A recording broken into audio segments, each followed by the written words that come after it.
Reid. He's a senior NFL writer for Anscape, and he's got a book out. It's called Rise of the Black Quarterback, What It Means for America. You have got to follow, and you probably already do. You probably already follow Jason Reid. But if you're not following Jason Reid, what are you thinking? What are you doing? You need to pay attention to him. One of the most original, fearless voices in sports media today. So Jason, first of all, congratulations on the book. I know how hard it is to do that. It's a labor of love. And I know you put a lot of sweat and a lot of love and a lot of thought into that. And welcome to the show. How you doing today? Mike, I'm doing well. And let me say thank you because, you've done this process before and you've done it very well. And so I appreciate those kind words, brother. Oh, I appreciate you, Jason. So let's start off with Rise of the Black Quarterback. I'll start off this way. I remember just as you do, I'm guessing we're around the same age. We don't need to get into details, around the same age, but I just remember watching stupefied. I was just amazed when I saw Doug Williams lead the then Washington Redskins, now the football team or Commanders, back from a 10-zip deficit to win the Super Bowl over the Broncos. And it was just like, it was amazing. We hadn't seen anything like that. I remember Public Enemy rapping about it. Flavor Flav was like, we got a black quarterback. Now step back. It was just like a big deal. Just give us a sense of how significant that moment was and how far we've come since 1987. Well, yeah, Mike, I mean, you really hit it on the head.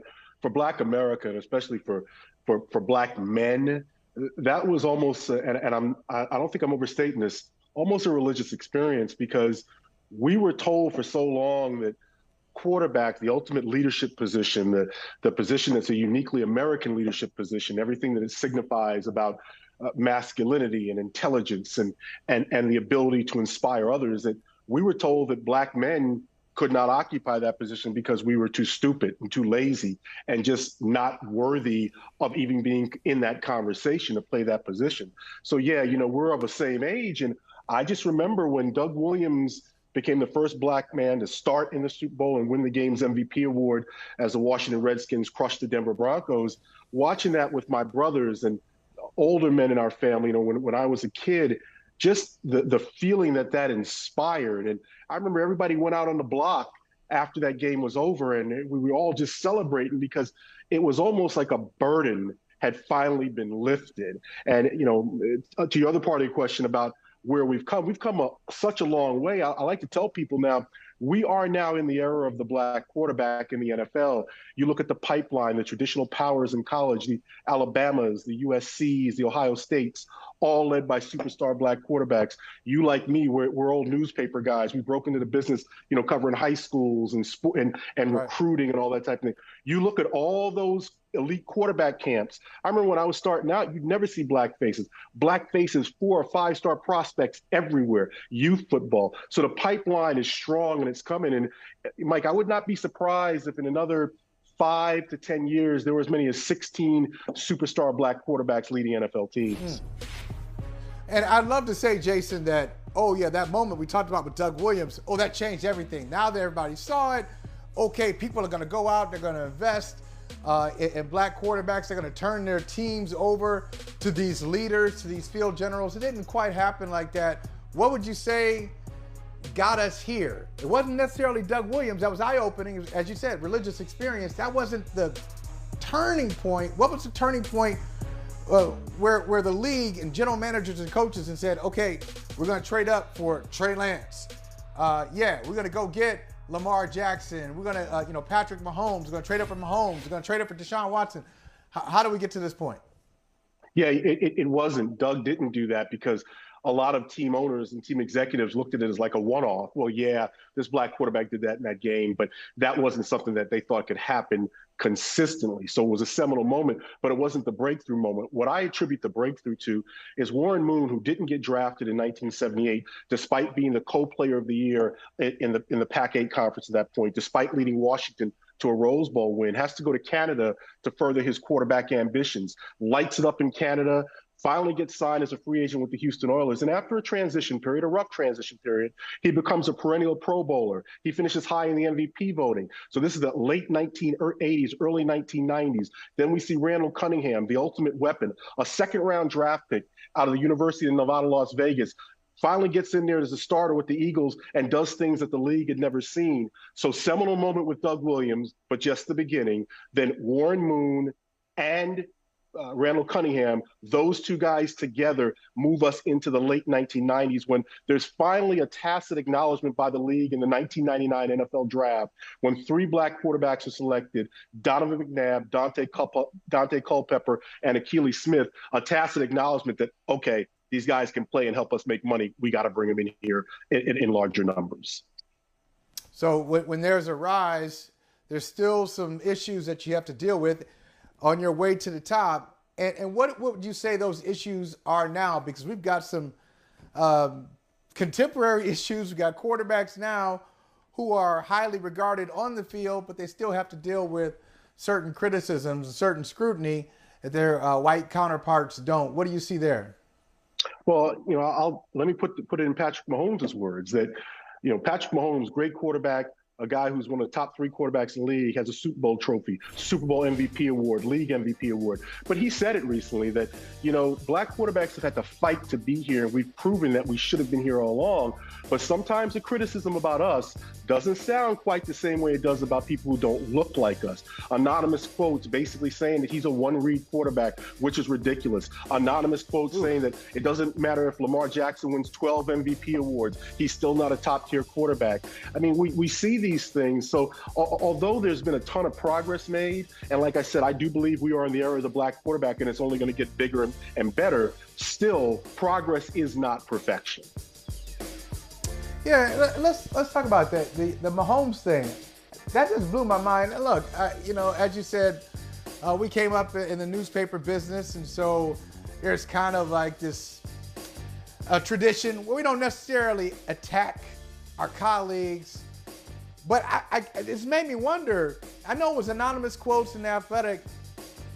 What's that person looking at? How do you look at Patrick Mahomes? How do you look at the start of his career and say, well, yeah, it's as simple as taking away his first read? You know what? I read that first, Jason. The first thing I did, probably did the same thing you did. I'm like, okay, that's some BS. That's one. Then 2, I say, okay, well, if it's that simple and you're a defensive play caller, I think you're bad at your job then. If you can't take away his first read, you can't do that as a play caller, then that's your problem. And so it's not, you're making it sound like Patrick Mahomes is so limited. Maybe you're so limited intellectually that you supposedly know everything he's going to do and you can't stop him anyway.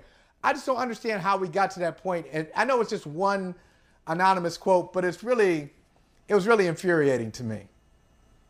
Yeah, and I'm right there with you. And I thought the same thing you did. Okay, well, then why doesn't everybody just take away his first read and make him a horrible quarterback? I mean, it doesn't make any sense.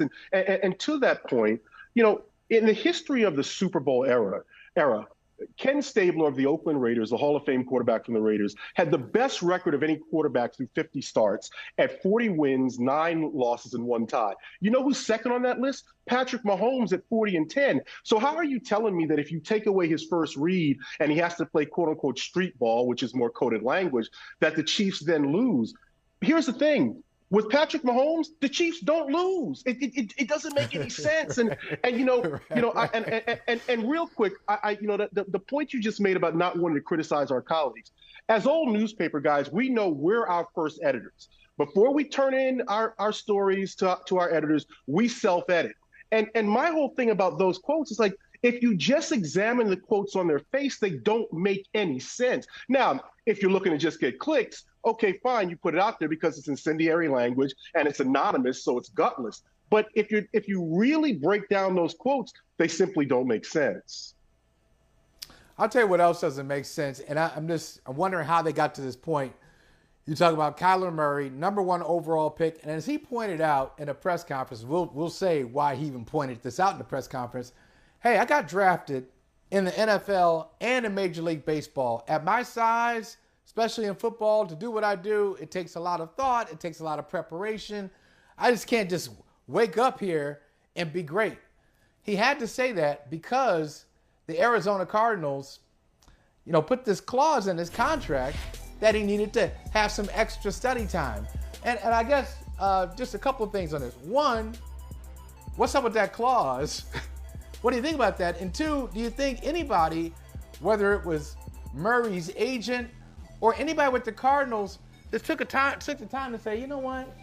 We're sending a really, really bad message, not just at our own guy, regardless of race, but particularly at a black quarterback. We're kind of bringing up and reinforcing some things that we heard 50 and 60 years ago. Yeah, and Mike, and this having covered the league, the amount of time in that independent study addendum that they put in there is ridiculous if you're talking about really wanting to make a guy, embrace the playbook and embrace breaking down film. I mean, it was such a ridiculously small amount of time. So what I look at that situation as is just complete failure. Failure on the Cardinals standpoint, because why are you guaranteeing a guy $160 million for injury and $105 million at signing, the second biggest guarantee in the history of the NFL, if you have doubts about it? Now, I think generally speaking, they were okay with his study habits, but they're like, look, we're going to make him the second biggest guarantee ever, so we want him to push himself a little further. But that's not something you put in the text of a contract. That's something that you address privately with him and his agent. And his agent failed by not having that stuff taken out of the contract before he signed it. And everybody failed because the Cardinals acknowledged the mistake they made and took it out. And what this does now, it's going to cast a shadow over Kyler Murray, a guy who's been a two-time Pro Bowler, who is the AP Offensive Rookie of the Year, because every time he has a bad game, and despite being a very good quarterback, he's going to have bad games because even Tom Brady has bad games. What it's going to do is every time he has one, people will say, he didn't study. It was such a stupid thing for the Cardinals to do and such a stupid thing for his agent to allow. And now really the damage is done, and I don't think it can be reversed. Yeah, that's a tough one. That's really a tough one to get past. Let me ask you this question, and I may duck as I ask because I know, writing a book, there's a lot of time put in there, a lot of sacrifices you put in to get that product out, a lot of pressure, editors in your ear, on and on. What was the most fun? What was the most fun you had in this book writing process? You don't have to duck because, you know what it's like. The best part about the process was people entrusting me with their stories. Patrick Mahomes giving me time, Kyler Murray giving me time, and in the pioneers, Marlon Briscoe, the first black starting quarterback of the modern era when he took over for the old Denver Broncos when they were in the old AFL. Marlon just recently passed, and the time he gave me, that was so meaningful to me. The time Doug Williams gave me, Randall Cunningham, Warren Moon, Donovan McNabb. Because ultimately, when you write a book, and anybody who's written one about people, that's a nonfiction book. It's the content in the book. What makes the book strong is the stories that people tell you, the trust that they show in you to tell their stories, and that was the most gratifying part for me. That so many of these men who I respect entrusted me to tell their stories, and I'm proud and I'm humbled that they did. Yeah, it's something. It really is something. It's a great story. Especially if you want to understand, not just understand the NFL better, but really American history. It's a story of sports, but it's also, as you pointed out, it's a story of leadership and how some people have overcome some of the biases that they've had when it comes to what does a leader look like, what does a leader sound like.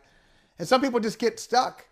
They get stuck. They just can't wrap their minds around the most important person in their franchise being an African-American leader capable of taking that franchise to the top. Yeah, and in a nutshell, and I think I appreciate so much what you said, because this is another lens on African American history, but history of the United States. Because when we look at that position, when we look at what it means, you take it away from the football field. If you're in corporate America and you're leading a big project, or you're the quarterback of that project, if someone goes in for a medical procedure and it's a dicey thing, and you got to get multiple doctors are involved with the procedure, your lead doctor is your quarterback. And when we look at the rise of the black quarterback in America, what does it say about America if the NFL NFL, this 800-pound gorilla that dominates American popular culture, what does it say if black men are considered too stupid to play the most important position in it? So when I think about the rise of the black quarterback in the NFL, I look at it as a rise of black people in America. And it shows that once the playing field is not completely level, but just a little bit more level than it was, that anyone can rise up based on their intelligence and their work ethic and their ability and contribute to the fabric of the greatest country in the world. Well, you've contributed to the literary canon. Nonfiction, Rise of the Black Quarterback. Jason Reid, senior NFL writer for Anscape. We always appreciate you. Got to come back and we talk about some of the things going on this season. Lots of storylines, but really much success to you in this book project. Let's put it on the New York Times bestsellers list. If it's not there already, we'll put it on there. Thank you, my man. Thanks for having me.